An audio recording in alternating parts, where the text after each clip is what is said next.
आज से करीब 5 साल पहले की बात है। मैं अपने परिवार के साथ मुंबई से पुणे जा रहा था। रात का समय था। जल्दी पहुंचने के लिए हमने एक शॉर्टकट के रास्ते से जाना ज्यादा सही समझा। उस रास्ते से हम पहले कभी नहीं गए, इसलिए मैंने गूगल मैप्स की मदद से उस रास्ते का पता लगाया। वहां पहुंचने पर हमें एक नो एंट्री का बोर्ड दिखाई दिया, पर हमने उस पर कोई ज्यादा ध्यान नहीं दिया।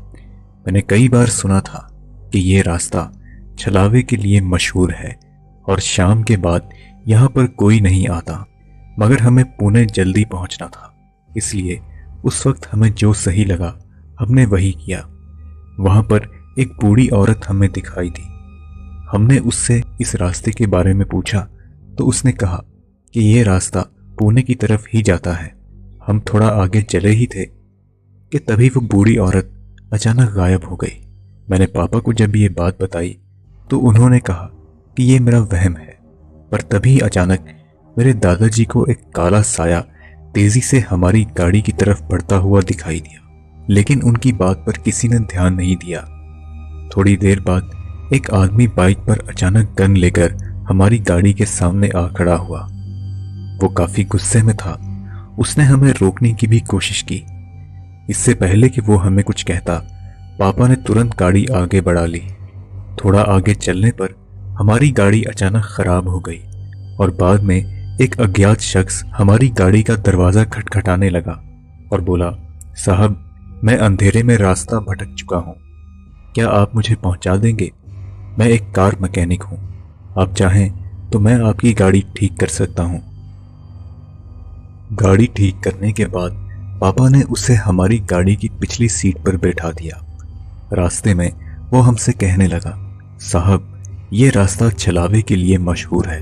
यहाँ से रात के वक्त गुजरने पर कई लोगों की मौतें हुई हैं। वो छलावा किसी भी मृत व्यक्ति का रूप लेकर यहाँ से गुजरने वाले लोगों को भटका देता है और बाद में उन्हें मार डालता है। शुक्र है कि आप उस मोटरसाइकिल पर सवार उस आदमी से बच गए।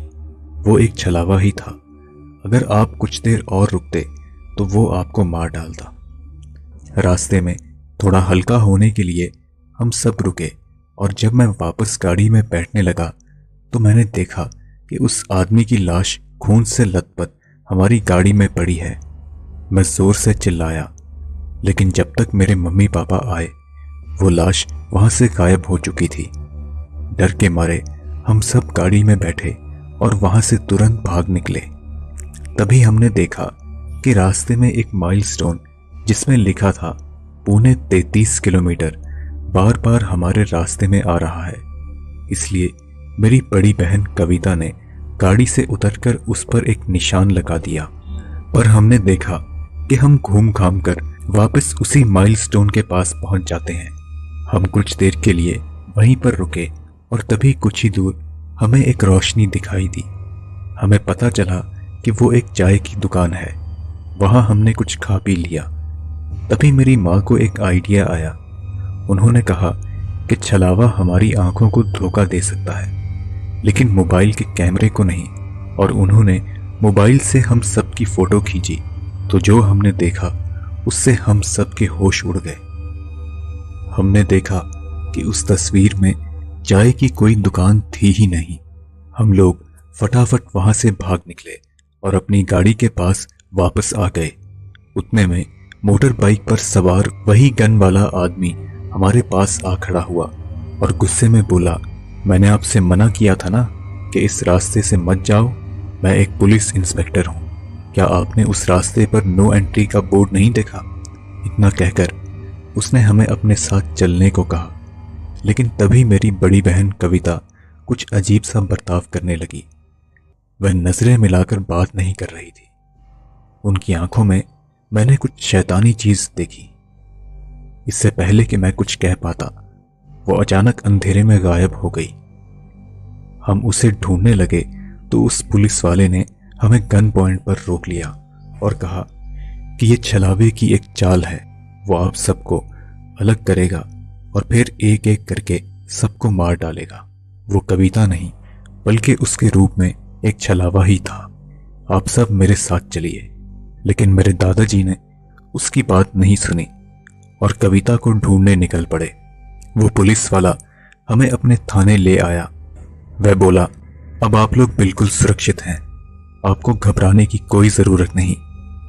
दरअसल जिस आदमी को आपने लिफ्ट दी थी उसकी मौत आज से 1 हफ्ते पहले एक्सीडेंट में हो चुकी है।